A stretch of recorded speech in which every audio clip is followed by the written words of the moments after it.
नमस्कार दोस्तों, welcome back to my channel Pawan stock.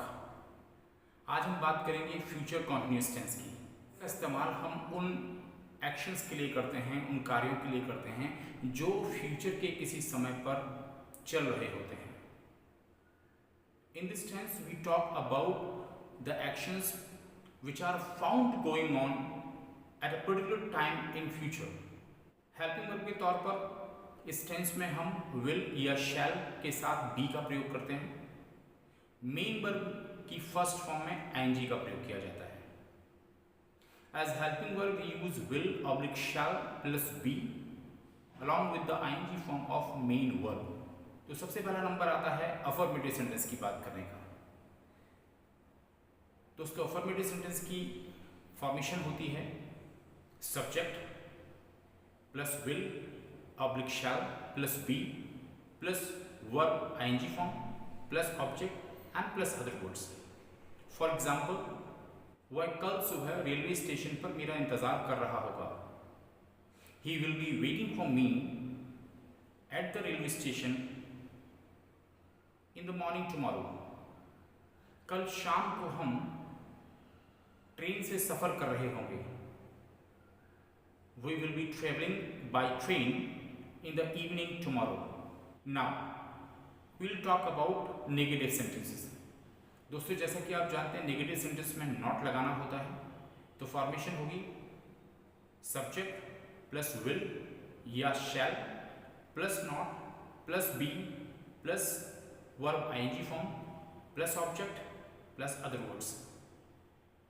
For example, वह आज रात की पार्टी में नहीं आ रही होगी। She will not be coming to the party tonight. अगली शाम वे कमरे में नहीं सो रहे होंगे। They will not be sleeping in the room the next evening. अब बारी आती है सिंगल इंटेरोगेटिव सेंटेंस की बात करने की। जी हाँ दोस्तों, सिंगल इंटेरोगेटिव सेंटेंस जो हेल्पिंग वर्ब से शुरू होते हैं, जिनका आंसर हम हाँ या ना में दे सकते हैं। The questions which can be answered only in yes or no and they always start with helping verb. तो इनका फॉर्मेशन होगा will oblique shall plus subject plus not if applicable plus be plus verb ING form plus object plus other words plus question mark. For example, उदाहरण के तौर पर, क्या तुम शाम को क्रिकेट खेल रहे होगे? Will you be playing cricket in the evening? क्या पुलिस बैंक रॉबरी के इस केस की इन्वेस्टिगेशन कर रही होगी? Will the police be investigating this case of bank robbery? ध्यान रखिए दोस्तों, इंटेरोगेटिव सेंटेंस में क्वेश्चन मार्क लगाना मत भूलिए। और अब सबसे आखिर में हम बात करेंगे डबल इंटेरोगेटिव सेंटेंस की, जिनकी शुरुआत किसी क्वेश्चन वर्ड से होती है। The questions which cannot be answered in yes or no, they need some explanation or information to be answered. They always start with question word. तो formation होगी question word plus will oblique shall plus subject plus not if applicable plus be plus verb ing form plus object plus other words and in the end question mark.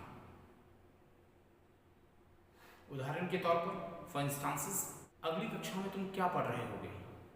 What will you be reading in the next class? अपनी परीक्षा में वह सवालों को कैसे हल कर रही होगी? How will she be solving the questions in her examination? दोस्तों, उम्मीद है कि आपको फ्यूचर कॉन्टिन्यूअस टेंस समझ में आ गया होगा। अगर आपकी कोई क्वेरी है तो प्लीज़ कमेंट बॉक्स में ज़रूर लिखिएगा।